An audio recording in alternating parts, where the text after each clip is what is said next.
Bokoto, Bokoto, Bokoto, Bokoto, Bokoto.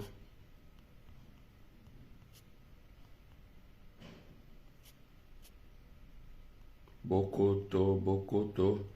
Bozo Kota, Bozo partager la vidéo. Parce que nga osala ngote, nazana tawana te. Bande kumusu batala pena simana bino, balanda, et kosala bien. Et puis tant Bozo Kota ozo like pour vidéo yoyo, va bébisa ngote. On est d'accord?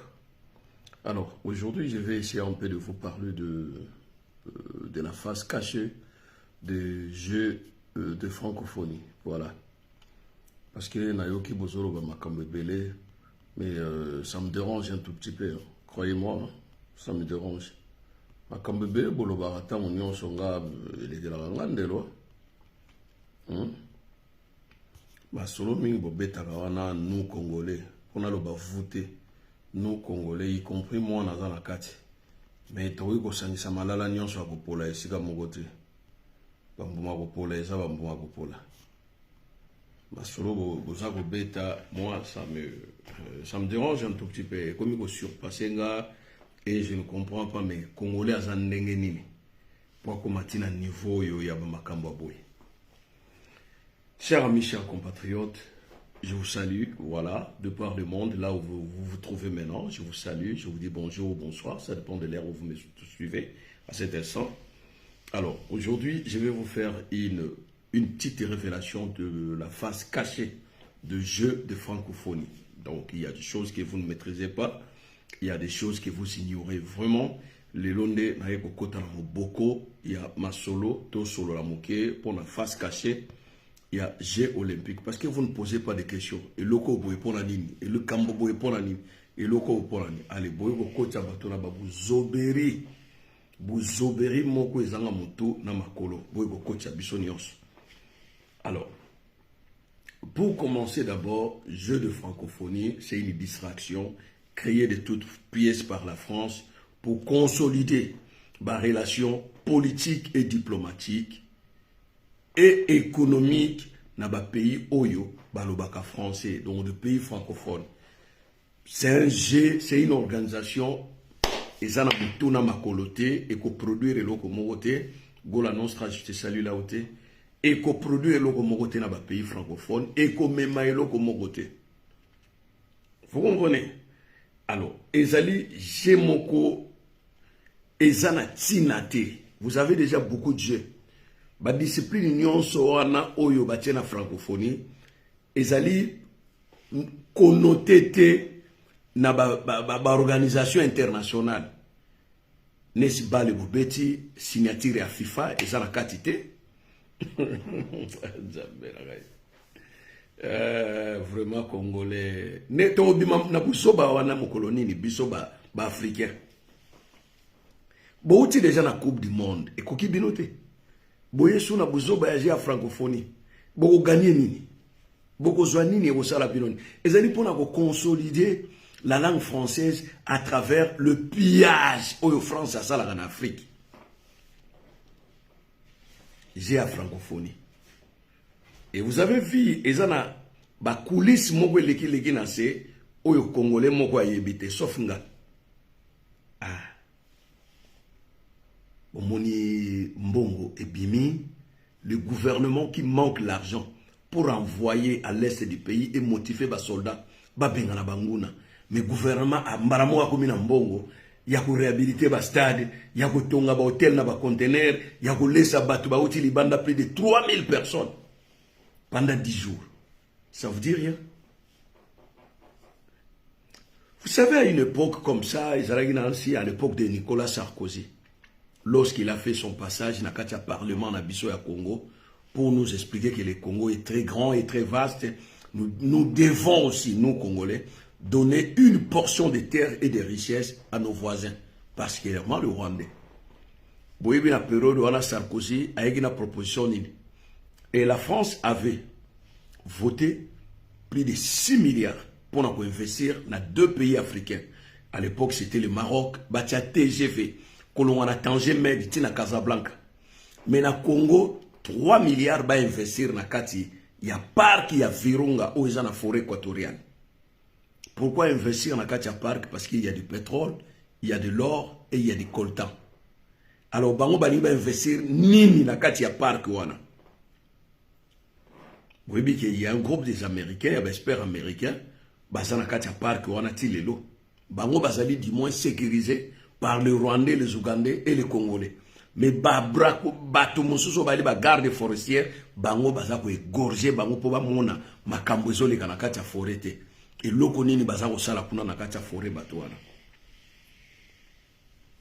À ma grande surprise nazomona ba Congolais bazako sepela. Mboka wana d'ailleurs bozo ba problème na programme à 100 jours ya mokonza mboka plus de 60 millions. Et bimana kesa l'État et bunga et palangana na maboka bato ba misu bakota ba boloko ba bimana bango bongo pour vandira aboye plus de 215 millions boah ils vendent les bino na caisse bo réhabiliter stade oyo ba uti ko resala wo refus à homologuer parce que c'est une norme internationalité mais ba bongisi les bino et c'est la France. C'est la France. France, 215 millions de dollars. C'est la France qui a remis l'enveloppe au gouvernement congolais pour réhabiliter Babiloko. Pour gérer Salam. Mais par contre, pour quel intérêt? Là, c'est hyper important. Na okota na babuzo bana binote bozo wela nani obeta nani obina nani biloko wana bote na niveau yote ya makambo na olobela. Ça n'a rien à voir na makambo. Donc, bino tango bozo sepela, ja francophonie minda. Minda wana ba lumière wana batu ba yenango. Une société française. Il y a audiovisuel. Bango mutu ba yego installer minda wana bo mona ina stade martyr, réseau comme ba combo. Mais ba français te mutu ba sala yango. Ce sont des chinois. Ceux qui bosa qui n'a plus ou moins 110 000 dollars pour nga bono somba na Chine pour bosa le la kango na be événement nyon so bosa ngo besoin. Mais vous attendez que la France ramène des jeux de lumière na Katia Stade Martyr pour bobeta Fati béton par rapport à ni pour bomber libino li solo que France moute financer Jewana. C'est la France. C'est la France qui a financé cet événement. Il y a la francophonie du début tina soukanamo. Gouvernement zaga tanna et l'autre côté. D'ailleurs, Boyebake, Jewana Bapesaki en 2019, c'est la France qui a désigné le Congo pour un intérêt personnel économique. Alors, vous faites la miswa, vous avez le Banyamate. Il y a un remonté les Congolais, Baniko Komana, Zoba Moko Boyetozoe, Bate Mutuna Makora. Après, la polémique, voilà, secrétaire général, il y a OIF, il y a GA Francophonie, Mouchikiwabo, Akoyate, mais ce n'est pas elle qui dirige. C'est la France qui dirige, qui désigne tel pays, et ça l'événement, Mbongo Bonito Opesa na bango. Et ça, le quoi, li Kelemba. Congo, Mutuna e yango, il faut aller, mais il faut zongi ça. Li Kelemba soko leba sa gani, ba zongi saka. Bissonné to lebo, il faut to zongi, c'est la France. Plusieurs milliards dans le secteur minier. Qui dit bah, pour la Chilombo, bon voilà, ça fait partie de la campagne électorale, bah tu vas bételer ma boko, et ont fait sa image qui toko ya Congo. Mais na coulisse, soko kengeli ba contrat ni au Chilombo, a signé la France pour ba organiser, Jewana na Congo, vous allez pleurer. Vous allez pleurer. Nini peuple mora rosa la informer ta rosa maye les tebwe. Peuple ni na wala mukila sa ngalola congolais. Yo so mona loko yo babimisi mbongo ebele sala ofele. Allez-y poser des questions. C'est que ça gouvernement la bisote mu babimisi mbongo. Mbongo, je vous dis vrai 215 millions de dollars, c'est la France qui a remis l'enveloppe au gouvernement congolais pour que ces jets, cet ensemble de jets de francophonie, ces disciplines puissent se dérouler en RDC. Pour quel intérêt? À supposons que j'ai un salama dans le Congo, et quoi apporter les bisous, nini. J'ai un apporter nini dans le Congo. Vous dites que pour consolider la langue française, dans les pays francophones, mais d'ailleurs, dans les pays francophones, le Rwanda ne fait plus partie des pays francophones. À côté de la Commonwealth. Et Moto Azali, secrétaire général, il y a OIF, Mushikiwabo Louis, il Azali anglophone et non francophone. Alors, est-ce qu'il y a du sérieux dans ma Cambouana? Est-ce qu'il y a vraiment du sérieux dans ma Cambouana? Moto yo aeko kamba, jeu à francophonie, organisation à francophonie, Azali anglophone, elle ne parle que l'anglais. Et vous savez qu'en 2000 et quelques 2002, 2003, Paul Kagame a bandé en français. Botala ba interview na. Azolo ba swahili français. Après ngoma moko Paul Kagame a bossani na comment dire bonjour en français. A comment le ba good evening, good afternoon, hey, aïe. Donc voilà. Tous à la série. J'ai ouane ko memela biso nini ba congolais. Parce que na est kuna bosoye bate M23 bani ko créer ba position ya sika. Si réellement tu as na bolingo mboka wana, pourquoi pas mbongo wana 215 millions tunga to tshamo effort de guerre de. Tunga to tshamo effort de guerre ne konanga. Félix Tshilombo de paix yana pouvoir ne c'est ça la likambo. Et puis boye ba que francophonie ce n'est pas seulement le jeu, c'est aussi une fête. Na mboka wo ezana matanga, vous pouvez fêter. Moi, je vous pose la question, dans Mboka Logola Congo, vous pouvez organiser ces jeux. Vous allez en prendre. Pour vous vendre l'image à Kitoko à Congo, que guerre est à la tête, mais il y a des gens qui meurent à l'est du Congo. Félix Tshilombo a une dictature moko en goutte d'eau. Azo soit azo foula mon pépé, azo soit c'est un méchant ce monsieur-là. C'est un véritable dictateur. Ce qui me funguli misute na mwana mobali oyo. Boko lela, boko kima Congo, boko katia Congo Brazzaville. Oyo nyon so monizé oye na Congo, c'est de la politique. Il n'y a rien de luxe, rien de spécial. Mais moi, tant on a moni ba kino, baza ko bele la elenga minda. Minda, ba jet de lumière, ba kino, ba ko sepe, la ba ko dasuka. Je dis, mais, il y a un souci. Il y a un souci, les gars. Nous, on a dit que les Kinois, que maman n'a pas villageois, que les gars pas villageois. Bako sepe la lumière. La lumière a pamba, baza ko teka na Chine, on a batalo nguba. Et comme a ba makambo, et bin saka ba drapeau, et la saka ba photo, biloko pamba la France même, y était mouta fabriqué, c'est la Chine qui l'a fabriqué. Donc France avant de dire ça va millions pour réhabiliter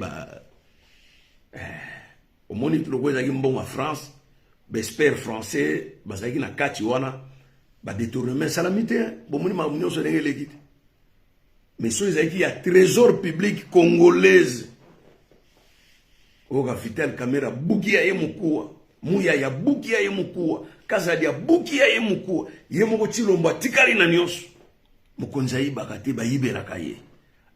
Slogan za wana. Mokonza mboka yiba te ba yibela kaye. Eza mawa, eza pasi bande konanga. Eza mawa peza pasi. Nakasi bino na Kinshasa bozo mela bozo kolia bozo kobina. Bozo landa ba jeu ba compétition. Mais na est kuna M23 zo so ba position en makasi. Et sa stratégie, mon gouvernement en place à Sali pour se poser sur la question sur ce qui se passe à l'est du Congo. C'est horrible, les gars. Soyons intelligents même une seconde dans notre vie. Et Gosunga biso, tozaba zoba mingi, peuple ya tchanana. Et ça la passe, pemawa. Comme on a peuple moko, non. Non. Bino ba Congolais, to lembi bino. Surtout bino ba Kinois, to lembi bino. Boza mayele te, boza ba zoba, ba chidingi dingi. Nenge tolo baka na chiluba. Boza ba chidingi dingi, ba zoba. mokonzi azoba eko kosa bino bazoba bobeti maboko fati beton aumela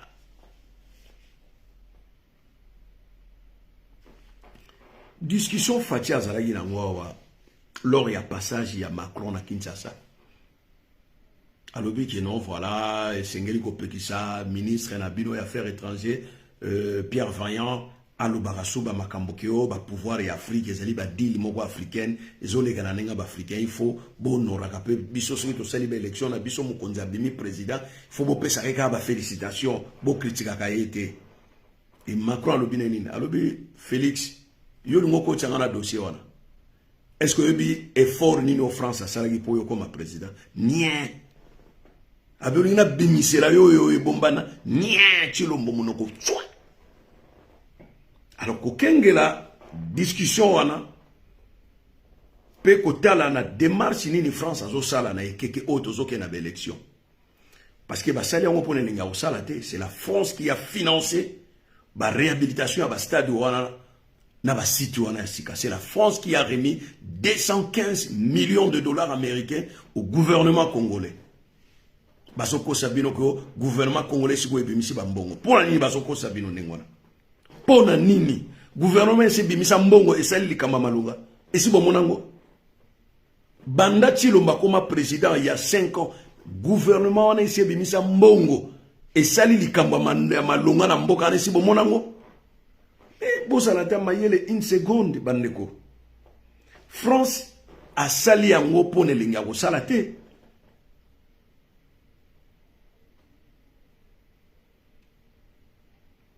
France a salé un point de salaté. Il y a un retour. Qu'est-ce que la France va gagner dans tout cela? Là, c'est une question qui nécessite une réponse. Qu'est-ce que la France va gagner dans tout cela? Et pourquoi France a financé la francophonie à Kinshasa? Et d'ailleurs, le Congo ne fait pas partie d'un pays colonie français. Le Congo a adopté la langue française comme la langue administrative. Mais ce n'est pas un pays colonisé par la France. Si ces jeux devraient se dérouler ailleurs, ce serait au Congo-Brazzaville ou au Cameroun, le pays colonisé par la France. Mais pourquoi France a commis une tension et ma casse dans la RDC, dans Ngongo, tout qui est dans l'élection?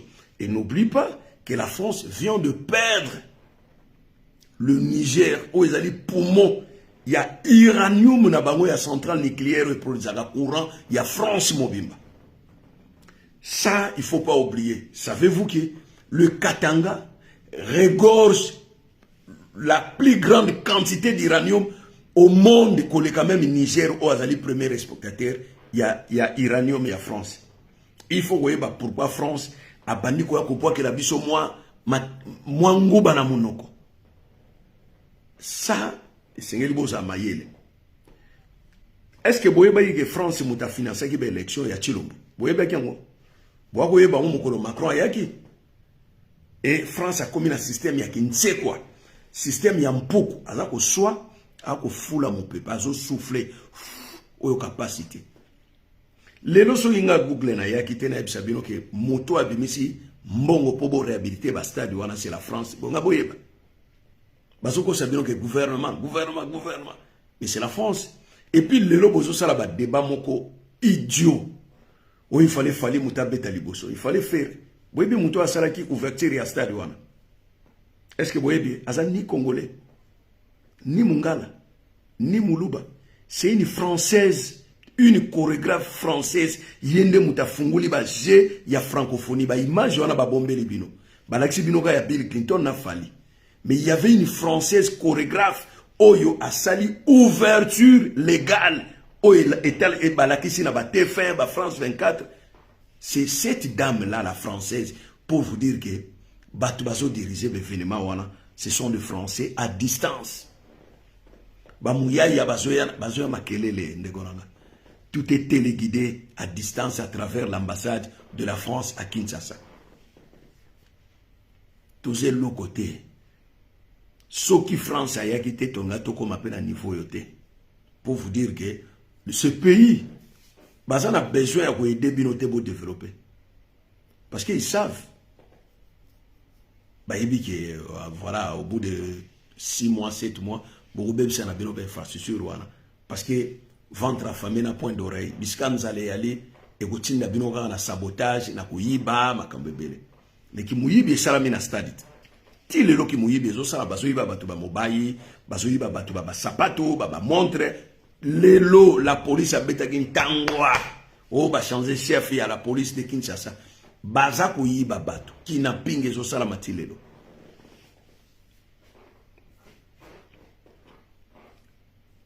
Pays de malades. Batu bage ko sepela minda. Mais tandis que minda wana epeli na courant ya snelité epeli na 12 groupes électrogènes. Biloko nyonso ano bomonaki na stade. Ezopela na groupe électrogène. Na mopanzi na mona matongi wana yaki mulili. Courant ya gite. Mai gute zate bazoko nokotoka mai na fleuve po baya ko kotondisa ba citerne o ezali na campus na stade Tata Raphaël. Après on se ça bien o alinga bebisa mukonza mboka et puis bokamati fichier elongi ya mukonza mboka botie na stade wana ezali don de la Chine, stade martyr ex Kamanyola ezali don de la Chine. Zaire tigala ko bimisa NKT parler du peuple ezali don de la Chine. Stade martyr ezali don de la Chine tant to salaki Bosangani Yasika en 1976 entre la Chine et le Zaïre. Mobutu lui-même s'est déplacé pour nous la Chine kokutana Mao Zedong ne Chine proposait qui basala biso don ya stade wana Kamanyola obo komisango de martyr parce que batu ya minene o basalaki ba ministre Lumumba basalaki bango pendaison wana babamba basalaki bango pendaison bisika wana yango ezalaki stade martyr. Mais stade wana pe autrefois ezalaki kambi chaku tangu maladi ya kwashorko rebimaki na Kisangani ba réfugié nyonso babaneko kimanzala armée disalina catholique baneko medisa bango boamanda na mbinzo bisika wana basalaka batanti bisika basali bino stade wana.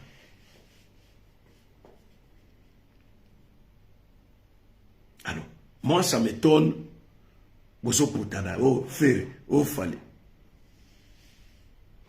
donc bien on va se soki ba bengise mutu na stade lingolo ba comme sportif ba benga rapona ko agrémenter ko pesa mo lengi moko boyeke esika nyonso bisengo ezalaka musique ezangaka te même na fête sans musique ezala on a problème te na fête mais sans musique bato ba robina te mais musique yango te ndezo sala fête mais fête nyonso ezalaka na musique yango na ba benga ki faire Gims bayebaki programme na yete kazali na concert ya munene wana Paris batu basomba déjà billet 5 mois bien avant yango Gims a s'excusaki bayebisi faire abeta fermeture ya G alobi o ye il fallait beta 2 bi ye il fallait banda ndengini batie fali et puis groupe ya bazoba wana babenga ba golo wana basuki na ba wario bayeba ngo nyonso il fallait nanya banda nyana bon bosala rate fallait na faire ba bonda bango pe batia bango na discipline ba we la médaille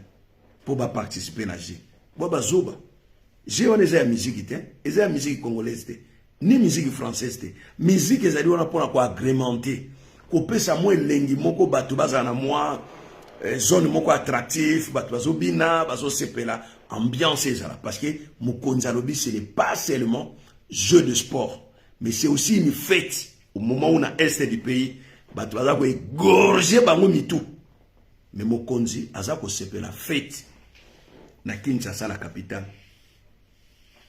Allez-y voir mokonzi aza ndenge ni azo refléter image nini par rapport à peuple naye so mokonzi aza zoba peuple azala zoba mokonzi so azali fort peuple azala fort mokonzi so azali dynamique peuple azala dynamique mokonzi soki azali attentif na makambo azosala makambo nyonso kokene na alima. Mais malheureusement mokonzi ya Congo azali zoba peuple pe azali zoba mokonzi azali na distraction azako créer dictature en goutte d'eau peuple alali kaka boazobina ay mene mama peuple ya zoba mobini ya zoba bafuta ki obe banga ya pamba. Ah voilà j'ai francophonie et kofuta binonine. Alors ce que lingo kengela ba makamusu ya mike que j'ai wana margué tout bat bazo seka bazo sepela et ko la sabino retard au bozui par rapport à pays pauvres et Afrique. Bolinga bozala au top ya makamunion sur tout le plan. Kabila bomi bino d'abord développement sur le plan intellectuel, sur le plan industriel et sur le plan développement. Kabila a tué ça pendant 18 ans. Mokonza Sikaya le je ne peux pas fouiner dans le passé de l'ancien président. Ah, vous avez compris sinaye. Ah donc dilo bosala ki yende mutapesa obokonzi. Ah, au moins to komo kanga lo wali pongo toujours tia soy juste na maloba na yo. Parce qu'il c'est quoi intelligent mais alobara toujours makambo bakanga kaye buzo banaye. Ti le justice c'est ça la musala te na mboka wana. Ba boaka pays par terre plus que la terre. Justice ne fonctionne pas. Mokonza bani ko sala moi dictature. Mais na kanti ba sodo a uti ko former wana basala ki marche. Bango mutu ba ko kakula ebisika wana. Moto wana va wana longwe Mali ezo kitaka muke Niger, Niamey, ti o mona ka basa sunge so sauter et il y a des ma sauter bi a sauter Chilombo a sauté. Ezali 20 na 1960 20 indépendance et bandaka bongo. Beaucoup les États-Unis a condamné Niger. La France a condamné 1000 militaires américains basés en Niger. 1500 militaires français basés en Niger, na Niamey. Et France a autobattu 2000 militaires bakitaki na aéroport Mokoloyo, chef d'état-major a Sengaki Bakanga. Aéroport et na ba frontière nyos. Batindi ba militaire en poni parce qu'ils peuvent faire quelque chose, ba déloger groupe ba militaire on a pas besoin de ça. Président wana mais ne wala mai so ko na mabele. Ato kamune mabele mai bi marasude. Mais c'est sopani.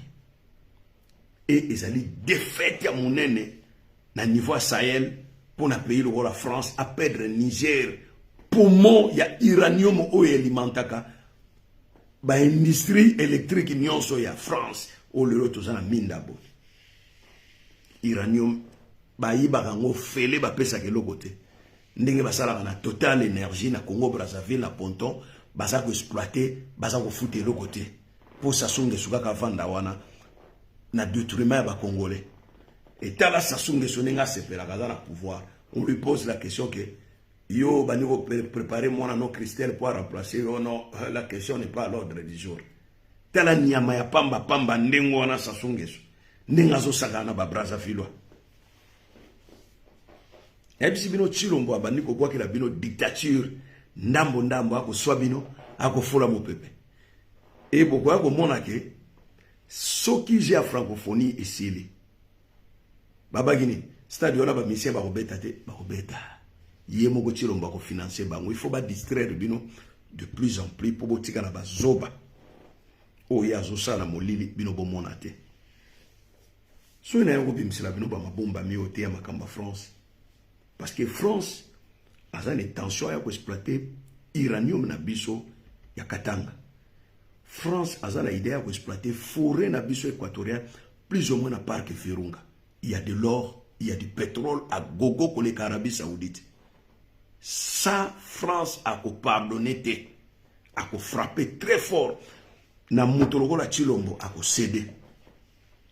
Bouti comme on a été Russie à Yambi, plusieurs pays africains na sommet Russie Afrique. Chilombo a kendagité, excusez-moi na lobby. Alobi azana jia francophonie mais par rapport à kokene Russie na par rapport à organiser jeune à Congo et loko ni ngeko bote la biso plus parce que les Américains l'ont dit au Kenya ko senga minduki na Russie et pesio côté dans un partenaire moko fiable Arabie Saoudite na Qatar ba ko peso minduki ake kuna ba pesie ba voiture de patrouille au moni ba mituka waneza na ba accélérer boy ba ba voiture de patrouille et kenda ka guerre té na uki bato msiba zolo ba ko silisa ba Rwanda et kende guerre nene yo mona Ukraine ba biloko wana ezo kende kuna na kati eza ba biloko etambula na ba cité ponde ko beta bino population masasi ko maîtriser groupe moko boye bani ko sala soulèvement Et puis, et sombami pour avoir empêché soulèvement à Kinshasa. Parce que vent il y a soulèvement déjà. Et bien, on va mettre ma coco. Fati beto ake benga na Rwanda. Depuis il y a. Et c'est que dans l'Est. Depuis il y a. Bah, et c'est Bomata, Mounia Rwanda moko. Na Est. Et c'est benga na M23. Na ebite komboni na pesa bino. Komboni na pesa yo. Na ebite komboni na pesa yo. Congolais. Ndenge ozala ignorant boya taba pimeli yo information na mboka na yo. Tu fais pas tes propres recherches. Tu ne fais pas tes propres recherches. Congolais au baniko koma lisusu zoba kolekaki zoba. Na tikala komona peuple oyo azali zoba lokola Congolais te. Ndenge nini peuple mobimba ko sala zoba boy. Alors, il a fallu poser la question à Mouyaya. Où avez-vous trouvé de l'argent pour réhabiliter l'infrastructure sportive en une année, mbongo bimebele et puis mbongo wana ba détourner en hôtel, sali pena musala. Mbongo wana utaki wapi? Avez-vous posé cette question à Mouyaya? Est-ce que Boyo qui a l'ordre du jour Mouyaya tiki ko beta di solo, il y a d'où vient cet argent? 215 millions de dollars, c'est la France qui a remis l'enveloppe au gouvernement congolais pour réhabiliter Babilo Kouana. Mais il y a 6 mois passés, Batu ya kaf bayi osala banquette pour la soki stade ezamala monto ezamala monte ba déclarer qu'il y a ezamala monte et tout ça qui na compétition à monene ya éliminatoire ya CAN 2024. Mais to senga ki to no kobeta na Cameroun parce que stade wana ezalaki na ba norme te ba toilette ba biloko belé ba restaurant ezalaki déjà kobeba. Après la France s'est dit Congo vient yaka bon nga lingina salisa yo na makamuna yo avec infrastructure parce que babandaki ba misala wana depuis 2019 et c'est la France qui a choisi, la RDC a organisé événement wana ya francophonie. Événement wana eza ko apporter rien na Congo, même pas $1. Rien.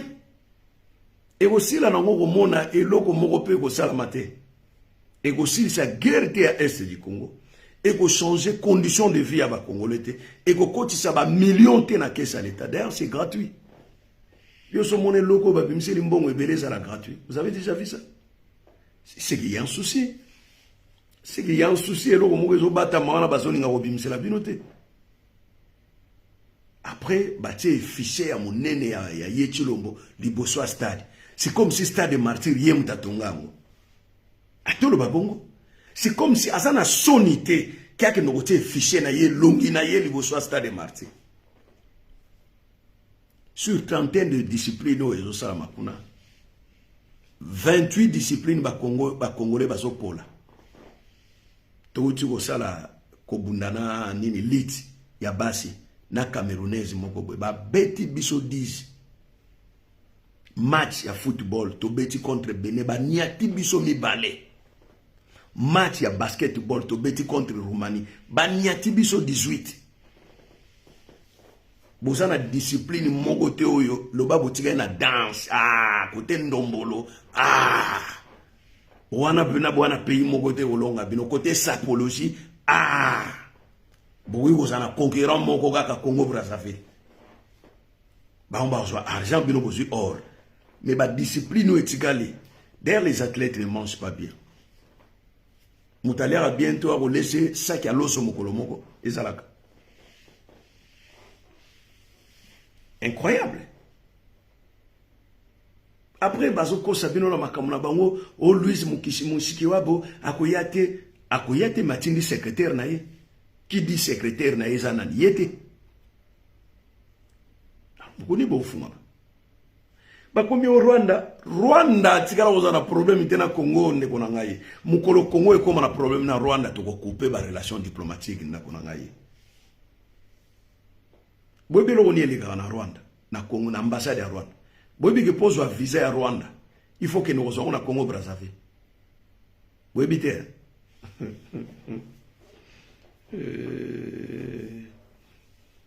Oui, vers des années 2000, nous avons visé États-Unis. Tous en ambassade des États-Unis na Congo. Mais visé États-Unis, nous avons fait ça à Yaoundé.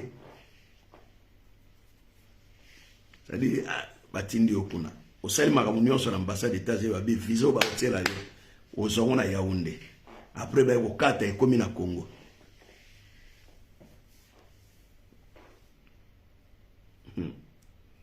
Namoni ministre Lutundula et Affaires étrangères a signé visa free entre Congo Kinshasa na Russie.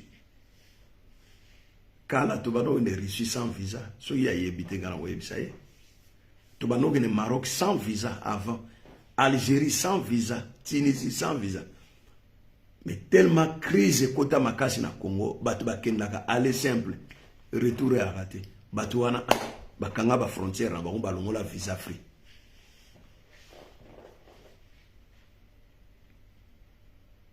Fallait aya yembi, batu ba bini, batu ba crier, mais à fin de compte, et aussi ça va problème les na est à Congo. Parce que au moni mundele alandaka attitude ya peuple. Quand vous dites qu'il y a l'ambiance à Kinshasa, il n'y a aucune guerre à l'est du Congo, Mundela suit acte qu'il n'y a pas la guerre à l'est du Congo. D'ailleurs, à Kinshasa, les gens fêtent, les gens dansent, les gens boivent, les gens mangent. Donc, il n'y a pas de guerre au Congo. Alors, Babylone Wana, ça ne fait pas beau. Ils ont vendre l'image de Bisson en Amabe. Et les gens se posent des questions. Est-ce que c'est vraiment le Congo? Ndeko ko commettre Babiloko, il y a ba fête, il y a ba francophonie qui ne donne rien. Et il y a un problème, il y a makasi na est du Congo. Le journaliste Charles Onana, Azana Kinshasa, a organisé une conférence à Mounene après l'Union Selika qui entre ambassadeurs et l'Union européenne na ndeko na biso ex-journaliste Oyo Ameka ko souligner quelques passages il y a livre à Charles Onana sur Holocauste du Congo bakende ko porter plainte na pays moko ezali concerné te na makambo ya Congo ya Grand Lac. Donc voilà, Charles Onana s'est rendu à Kinshasa parce que depuis longtemps il refusait d'y aller. Abane ko banga insécurité parce que Kabila na Paul Kagame babana ko luka ko pomaye. Parce que le mec, je sais pas si Azana Makila ba congolais, il a fait un travail de prestation depuis des années. Il a enquêté sur tout ce qui se passe au Congo depuis des années. Poti Lelo, c'est pas son premier livre. Ce n'est pas son premier livre là, l'Holocauste au Congo. Ça peut être 3e, 4e livre qu'il a écrit sur le Congo. Mais malheureusement, les Congolais n'ont pas cette éducation de lecture. Bago somba pété, même ça 5 €. Congolais somba té, Congolais tanga na été. Congolais soka simbi téléphone boye, aotala ba reels. Oyo ba reels. Oyo ba vidéo yo ba seka. Ya wa Congolais azotala azoseka azoningisa moto. To azotala ba fiyo ba binaka ba sextap wana. Dernièrement, na bete la bino mwani solo mo na otanga kombote. Dernièrement, na zaki esika moko boye.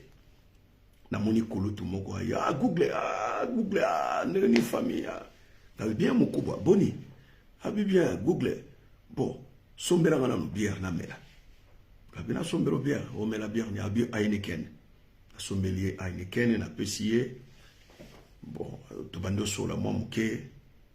Après na bien pana yo ba toilette ya albi na sima kuna na uti toilette na sukuli maboko na ye na komi pembe na ye na dingina le kaye mo muke pona vanda bisika na vanda ki nzoto na nge tuti telefone na ye brr telefone ko yi bon na tala tan telefone ebo mukolo 64 ans azotala na pornographie mukolo tata mobimba. Donc, les Andengé à Congolais. Mais vous êtes comme ça. Vous êtes comme ça. Nathalie Gabi. Ah! Mbuta oyo. Azana mwasi nanda kuna bana. Naba koko.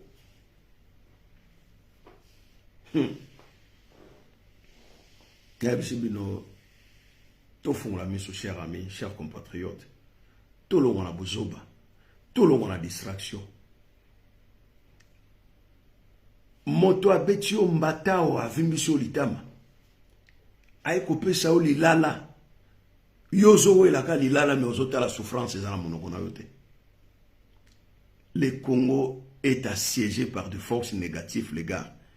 J'ai à francophonie nazo sambela nzambe leka mbango tozonga na situation idéale initiale ya liboso tozonga na état initial au tozalaki na liboso Dieu et ko lali sa population misu et c'est la France qui a misé, c'est la France qui a envoyé des lumières. Ba lumière on au monde qui c'est une société française. Ba tout temps ba moni ba lumière on a fati beton oumela zoa les sous 5 ans. Hein? Ba lumière o ya pambe peli na stade wana yango boko pesa la fati 5 ans. Mais vous allez rester de malheureux, de pauvres à jamais. Moi je vous ai fait une émission sur la mafia d'État. Sur la mafia d'État. Combien Oyo, Félix Tshilombo, Aïbaka na Congo, Yena Mwasi na Yena famille na ye. Vous avez vu sa maman, Marthe Kasalo, une mère de 84 ans, proche de 90 ans. C'est une vieille, hein? 84 ans, c'est pas donné à tout le monde. Hein? Mais t'as la maman à quelque chose la chirurgie à Tolo, na chirurgie à Sika. Abandi ko frotter longia komi pembe, mam koko ya mokolo bongo. Pour comprendre, vous regardez les enfants, il y a Félix Tshilombo. Banane ya mikolo saliba koko ya Marthe. Il y a Mama Wana. Tandenga komi pembe. Et puis, a commis une espèce, il y a no monde na biso baluba, ceux qui, moi, si to mobali, a koli, a commis na ba ajuana, aza en bonne santé, a comme à bénir bateau. C'est-à-dire que tchao moussapi boyo. Moi, mon grand-père me faisait quand j'étais jeune. À chaque fois que je rentrais de l'école, je dis bonjour Coco. Comment on a tchenga moussapi boyo. C'est-à-dire, elle me bénit. Coco n'a pas nego salango. C'est pas la première fois. Na moni yango pas maman martite. Et même Coco n'a moi si na muluba. Na ya mobali. Tu vas me chiunga. Abaneko salangango. Tu vois. Et maman Marthe a commis ko bénir ba. Tala ba ministre bakena reçoit bénédiction. So zu bénédiction na ye. Ba komi kombo na yo na kaye. Voyez. Bomoni mboka bisika ekeyeli. Bomoni mboka bisika ekeyeli. Moi je suis pas pour faire l'apologie de Tshilombo, boyena boye. Parce que les gens disent que yo lingaka Tshilombo te. Oh, na lingaka moi si. Ah ouais mominanga. Boni boyego. Oh.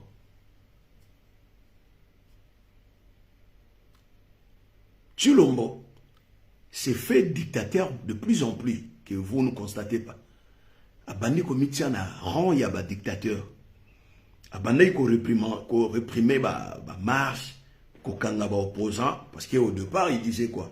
On a eu pour libérer les opposants dans la prison. D'ailleurs Moïse Katumbi aura son passeport d'ici là. Après, yémo abandi ko empêcher Moïse Katumbi à na Congo central. Mais c'est son pays. Vous l'avez déclaré congolais, c'est son pays. À qui n'était pour l'année. Même moi qui suis ici en France, je me déplace quand je vais lobby dans cette musique à Paris. Moi, je suis à 1h30 à Paris. Lobby na boutou mon mazagina à Paris, bisengo na sisi na ye. Personne m'a dit que yo orokota na Paris. Personne. Mais ce n'est pas mon pays, la France. Si vous voulez nous empêcher, moto na mboka na yake na province musude. Ya on a eu bino que abani ko comme dictateur en goutte d'eau. Moke. Ndenge balobaka na mangala. Bien vous avez Fachi, beton. Et au la jeunesse wana, mais c'est une bombe à retardement. Jeunesse ezanga mayele, jeunesse ba jeune mingi 80% ba jeune kinois, ba bi ko komate, ba bi ko tangate. Ils ont des diplômes mais ils savent ni lire ni écrire. Na moni oto petit frère nga mo na sala et moi commentaire mo ay bisinga lo biwo nga na osala les accélérés. Petit frère n'a propre, bio makamna oloba pona Congo na eza s'accélérer. Bon, je sais pas ce qui est pas dans la gâterie boulot on va comprendre le côté. C'est comme s'il y a des gens qui ne comprennent rien. même dans ma famille. C'est pour cela, moi, je ne fais pas de débat avec des gens. Je me limite de faire mes vidéos comme ça et puis ça y est. Ceux qui ont des questions à poser, il y a d'autres gens qui peuvent vous répondre. Moi, je ne réponds pas. Ça y est, on va répondre de ma camounine. On va répondre de ma camounine. Mais le problème en est que vous demeurez pauvre.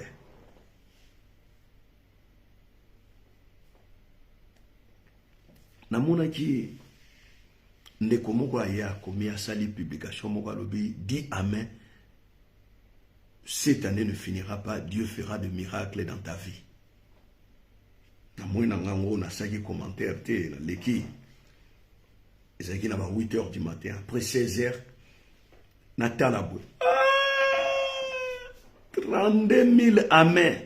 Amen, amen, amen, amen, amen. Donc Nzambe master na yo.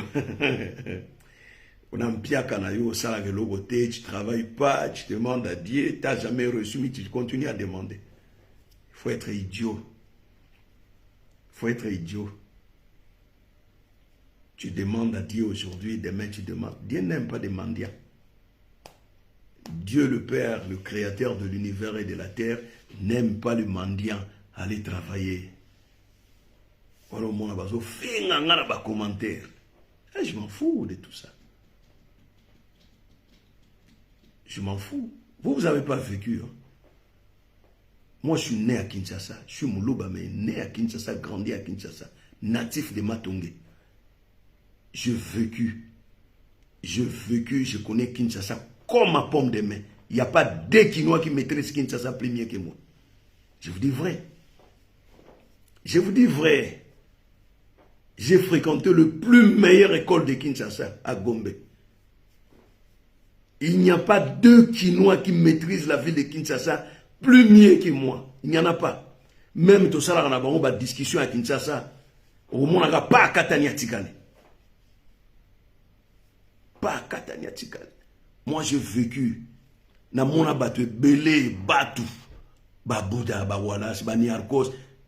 Na mona ba mona ki ba mona muke. Na sukula na paka chuma. Na yoga batu misuba ganga ko ngara sukula na paka chuma. Okosi. So sukula na paka chuma il faut ebanga. Obligatoire. So sukula na paka chuma il faut eba nkosi. So sukula na paka chuma il faut eba tontona Mozart. Mozart akufa. Azaki na veni sendo. Osukula na paka chuma te. Paka Juma d'abord pour votre histoire, parce que vous ne maîtrisez rien de Kinshasa. Ils ont espace moko une société portugaise et sombaka bata avec des Espagnols. Batonga izini ya bosalaka ba sapato. Ba sombaki na ngambo kuna bisika basala hôpital ya cinquantenaire. Ba sombaki suna ngambo kotoyo bisika basala église ya cinquantenaire. Alors, il y a eu des sociétés chinoises où il y a le palais du peuple. Il y a creuser pour la fondation, monter ici. Après, ces gens-là, ils ont marché à Kitoko, na Tunisie. Et ils ont continué les travaux. Il y a eu des pluies, plusieurs pluies. Et tondi mai. Batou bakomisa ki yango piscine ezali bana ya Kankokolo. Il y avait seulement des enfants militaires qui se baignaient là-bas. Et puis na kati kuna ya mai wana ifoko sukula ni motakala. Yo webisa ngo sukula na paka tu mosukula ndenge na ajini. D'ailleurs so komi déjà na 13 ans 14 ans mo sukula kuna te parce que komi na ba poil o linga bo sukula a poil te. C'était des gamins de 8 ans, 9 ans, 10 ans, 11 ans qui se baignaient là-bas. Pas qu'à Djoumé, Miami coloté. Parce que quand Luambo a dit qu'il y a un pas Djouma, même mon père, qu'à l'âge de Luambo a dit, mais non, c'est faux. C'est faux. C'était juste pour la relaxation. Mais Luambo n'a jamais mis ses pieds dans la maïwala.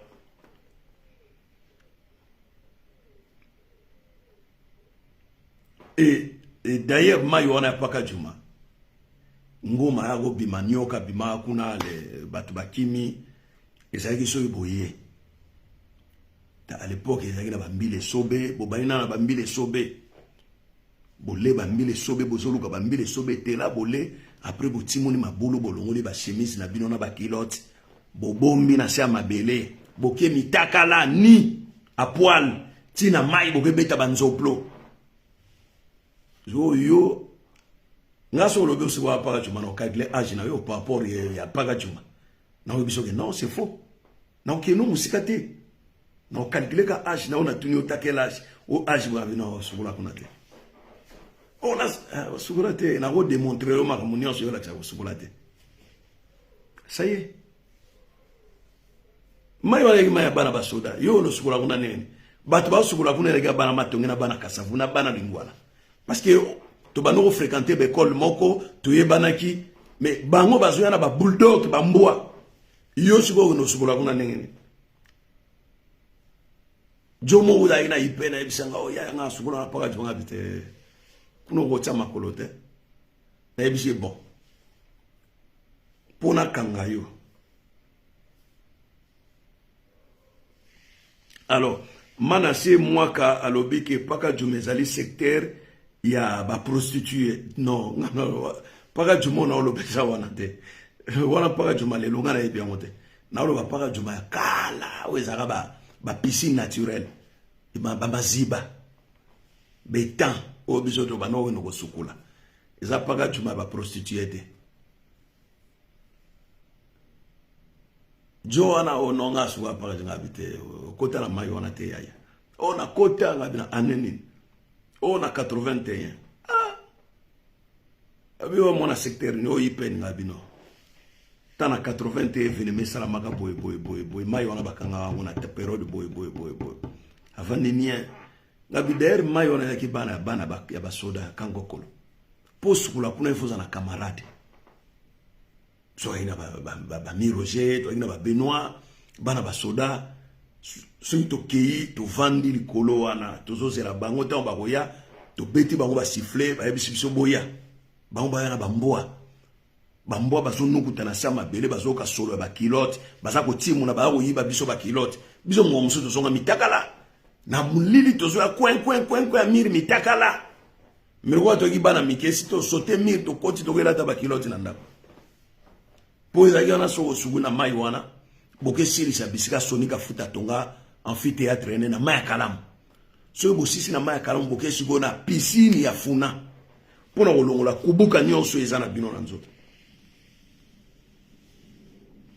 Alors le kuta il y a un ascenseur, vérité est un escalier mais vérité est longaka. Ngana o sepela ba quinoa particulièrement bino ba quinoa. D'ailleurs, actuellement, vous êtes mélangés parce que ce ne sont pas des Quinois. Ces gens-là viennent du Kassai. Vous avez un comportement, vous avez un bino et vous avez une bombe Yamakas. Donc, voilà. En plus, vous êtes pauvres. Vous avez un bon moté, vous avez une loi, vous avez une unité. C'est facile de corrompre au Salamabé. Alors, les bosso, bobana ko fêter. Il faut régler la situation de l'Est du Congo. Qui m'y écoute? Bokine n'a pas vraie élection. Chilomboli sous-souté. Chilomboli sous-souté. Azali gâchis. Manque à gagner pour le Congo et les Congolais. Mais malheureusement, à la fin, c'est lui. Il y a le plus Richard. Kole Kabino, il y a Kabila. Est-ce que vous savez que la ville de Kinshasa, dans son ensemble, en termes de superficie, mesure 623 hectares. La ville de Kinshasa, de Kinzono, à Ipen. Et vous savez combien vous avez donné à Kabila des hectares? 222 sur 623. 222 hectares. Rien qu'à Kabila. Vous savez la ville de Rome mesure combien d'hectares? 16 hectares. La ville de Rome n'a que 16 hectares. Et vous avez confié 222 hectares. Pardon,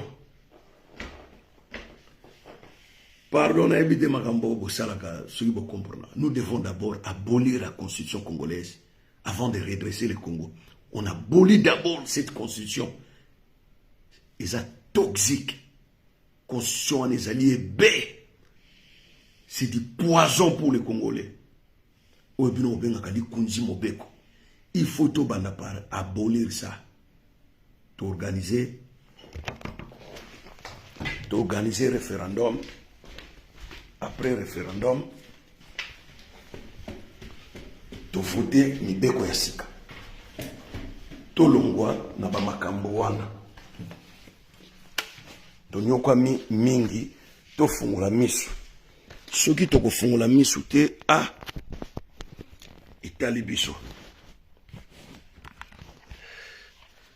Soki to ko fungula misu te etali biso. Alors chers amis, moi je suis presque à la fin de cette vidéo. Tout mon ami pour une autre vidéo. Allez, ciao.